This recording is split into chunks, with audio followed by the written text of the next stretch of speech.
The Bible's historical reliability has been a subject of intense debate. Many scholars argue that the Bible cannot be used as a reliable source for history due to corruption and contradictions. For instance, Christian scholar Bart D. Ehrman, in his book Misquoting Jesus, highlights numerous textual inconsistencies. Professional psychologist Dr. Hector Avalos, in The End of Biblical Studies, discusses the psychological implications of these contradictions.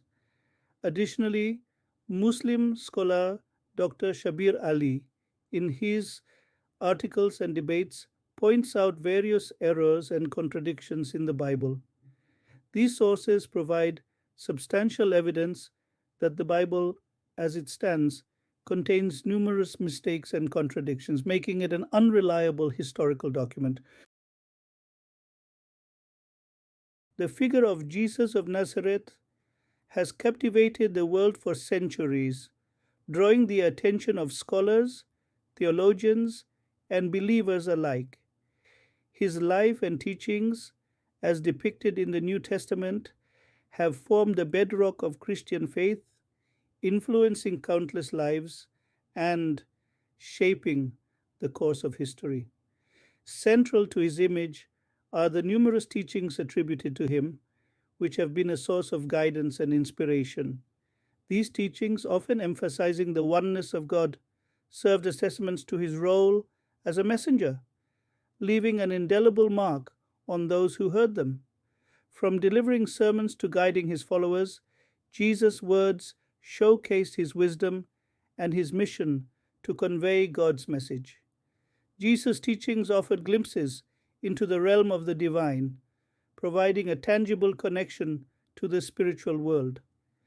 They provided evidence of his unique relationship with God and his role as a messenger, affirming his divine mission. The Gospels, the primary source of information about Jesus' life, are replete with accounts of his teachings, each story adding to the rich tapestry of his legacy.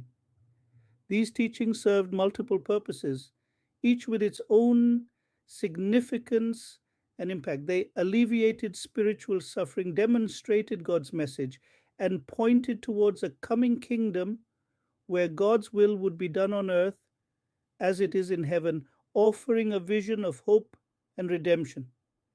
The impact of these teachings extended beyond the immediate recipients, touching the hearts and minds of all who heard of them. They served as powerful signs for those who witnessed them, solidifying their faith and spreading the message of Jesus far and wide, reaching even the most distant corners of the world. The teachings of Jesus are not merely historical curiosities, they are profound events with lasting significance. They continue to inspire and challenge believers today, encouraging them to reflect on their own faith and the mysteries of the divine. They offer hope in the face of adversity, reminding us that even in the darkest of times, God's message can overcome seemingly insurmountable obstacles, providing a beacon of light and strength. The teachings also raise important questions about faith, the nature of reality, and the limits of human understanding, challenging us to look beyond the material world. As we delve into the world of Jesus' teachings, we encounter a diverse tapestry of accounts, each with its own unique perspective and message. Some of these accounts are included in the canonical Gospels, while others are relegated to the realm of apocryphal texts, each contributing to the broader narrative.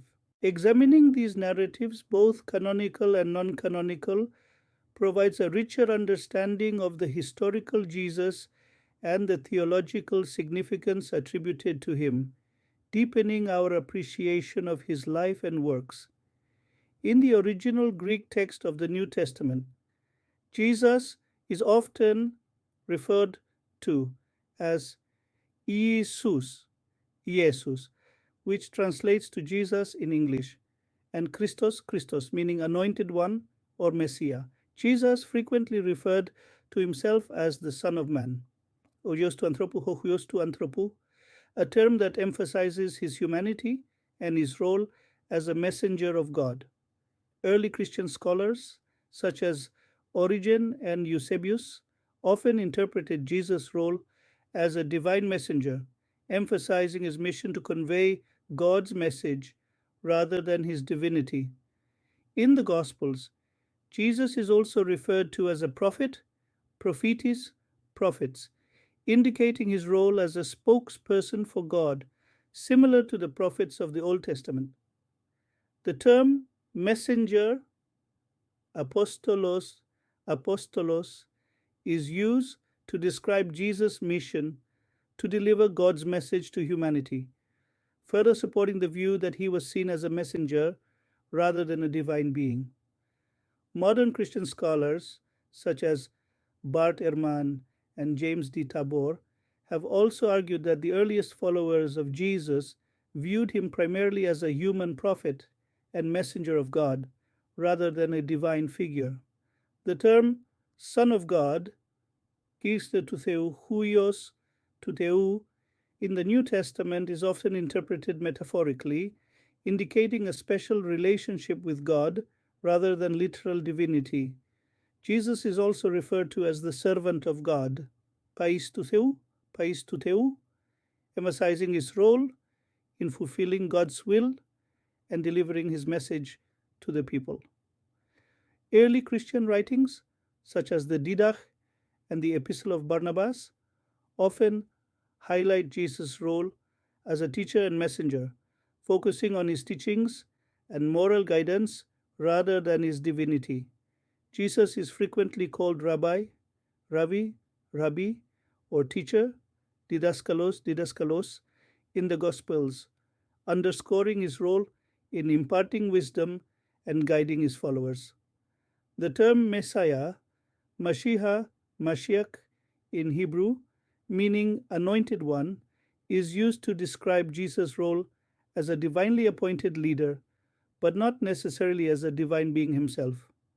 Understanding the historical context of these terms and titles helps us appreciate the early Christian view of Jesus as a messenger of God, tasked with delivering his message and guiding humanity towards a deeper spiritual understanding.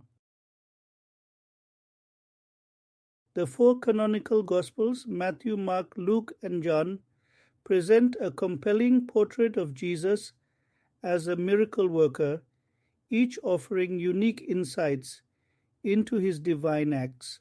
Each Gospel emphasizes particular aspects of Jesus' ministry, resulting in variations in the miracles they choose to highlight, reflecting the diverse perspectives of the early Christian communities. However, a common thread runs through all four accounts. Jesus' miracles reveal his divine nature and his mission to bring salvation to humanity, underscoring his role as the Messiah. The Gospel of Mark, known for its fast-paced narrative, portrays Jesus as a man of action, constantly on the move, healing the sick and casting out demons with a sense of urgency. Mark emphasizes the immediacy and power of Jesus' miracles, often depicting them with vivid detail and dramatic intensity. The healing of the paralytic man lowered through the roof exemplifies Mark's emphasis on Jesus' authority over both physical and spiritual ailments, showcasing his unparalleled power. This miracle highlights Jesus' power to forgive sins, a power traditionally reserved for God alone, thus affirming his divine identity. The Gospel of John, on the other hand, presents a more theological interpretation of Jesus' miracles, delving deeper into their spiritual meanings. John refers to Jesus' miracles as signs, emphasizing their symbolic significance and their role in revealing deeper truths. They point beyond the immediate event to reveal Jesus' true identity as the Son of God, inviting believers to see beyond the physical acts. The raising of Lazarus from the dead stands as a pivotal miracle in John's Gospel, illustrating Jesus' mastery over life and death. This act, performed shortly before Jesus' own death and resurrection, serves as a powerful foreshadowing of Jesus' victory over death and his ability to grant eternal life to those who believe in him, offering hope and assurance to all followers.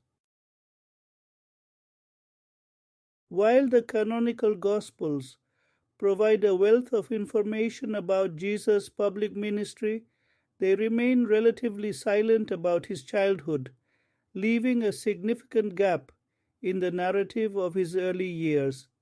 This gap in knowledge fueled the imagination of early Christians, leading to the creation of numerous apocryphal texts, including the Infancy Gospel of Thomas, which sought to fill in the missing details. This text, dating back to the 2nd century, purports to offer a glimpse into the hidden years of Jesus' life, focusing on his childhood from the ages of 5 to 12, a period largely unaccounted for in the canonical texts.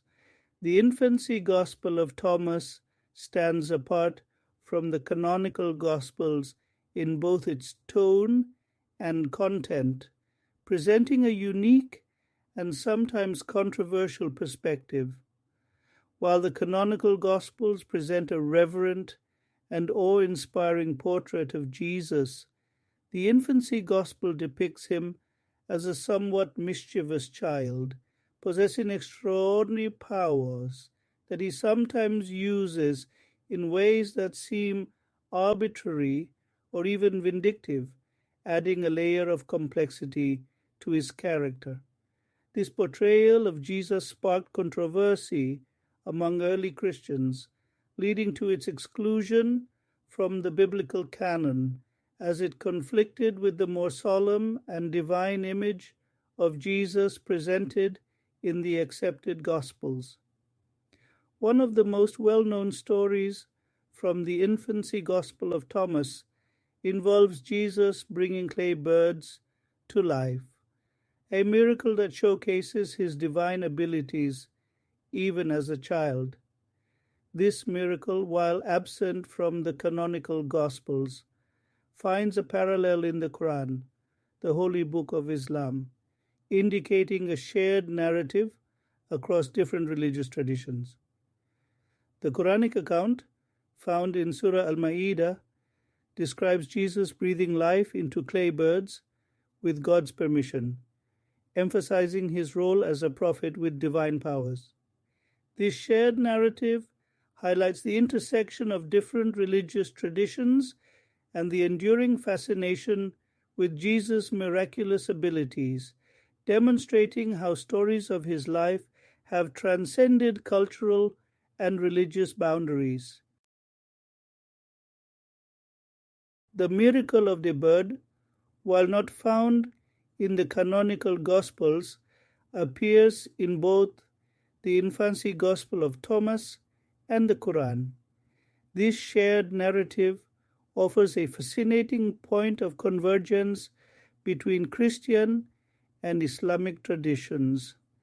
Despite their distinct theological frameworks, both texts acknowledge Jesus' miraculous powers, specifically his ability to manipulate nature and create life. In the Infancy Gospel of Thomas, the miracle unfolds during Jesus' childhood. While playing with other children, Jesus forms 12 sparrows out of clay. When questioned by a teacher about his actions, Jesus claps his hands, bringing the clay birds to life. The birds then fly away, astounding those who witnessed the event. This miracle, while seemingly whimsical, demonstrates Jesus' power over creation and his ability to transcend the limitations of the natural world. The Quranic account, while sharing the basic premise of the miracle, presents it in a more theological light. In Surah Al-Ma'idah, Jesus, with God's permission, fashions birds out of clay. Upon breathing into them, the clay birds transform into living creatures. This miracle serves as a sign for the Israelites, demonstrating God's power and Jesus' status as a prophet.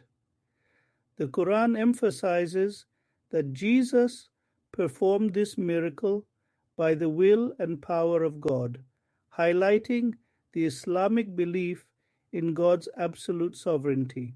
In this chapter, we will delve into the accounts of Jesus' miracles from the Quran and Hadith, with insights from Muslim scholars in their original language, accompanied by English translations. Pause tutus. The Quran, specifically in Surah Al-Imran, recounts several miracles performed by Jesus, or Isa in Arabic, by the permission of God. One remarkable miracle is his ability to heal the blind and the leper, and to raise the dead. The Quran underscores that these miracles were signs from God intended to affirm Jesus' prophethood and divine mission. Pause. Twos. وَإِذْ تَخْلُقُ مِنَ الطِّينِ كَهَيْئَةِ الطَّيْرِ بِإِذْنِي فَتَنْفُخُ فِيهَا فَتَكُونُ طَيْرًا بِإِذْنِي وَتُبْرِئُ الْأَكْمَهَ وَالْأَبْرَصَ بِإِذْنِي وَإِذْ تُخْرِجُ الْمَوْتَ بِإِذْنِي. Surah Al-Imran 349. Translation: And when you made from clay what was like the form of a bird with my permission, then you breathed into it, and it became a bird with my permission, and you healed the blind and the leper with my permission, and when you brought forth the dead with my permission. Translated by Abdullah Yusuf Ali. Pause twos. Furthermore, the Hadith literature, which records the sayings and actions of Prophet Muhammad, also references the miracles of Jesus. In Sahih Bukhari, Jesus is mentioned as performing miracles such as curing ailments and reviving the dead by the will of Allah. Postus. To gain a deeper understanding, we turn to the explanations of esteemed Muslim scholars. Sheikh Yusuf al-Qaradawi explains, إن معجزات عيسى عليه السلام كانت تهدف إلى تأكيد رسالته ونشر الإيمان بالله الواحد. Translation: The miracles of Jesus, peace be upon him, aim to affirm his message and spread faith in the one God. Translated by Dr. Muhammad Saeed. Pause twos. Another respected scholar, Dr. Zakir Naik, elaborates, المعجزات في الإسلام ليست مجرد أحداث خارقة للطبيعة، بل هي دلائل على قدرة الله وعلامات على صدق الأنبياء. Translation: Miracles in Islam are not merely supernatural events, but they are signs of God's power and indications of the truthfulness of the prophets. Translated by Dr. Ahmed Diedat. Pause twos. These accounts and explanations highlight the reverence for Jesus' miracles within Islamic tradition, affirming his role as a significant prophet and servant of God.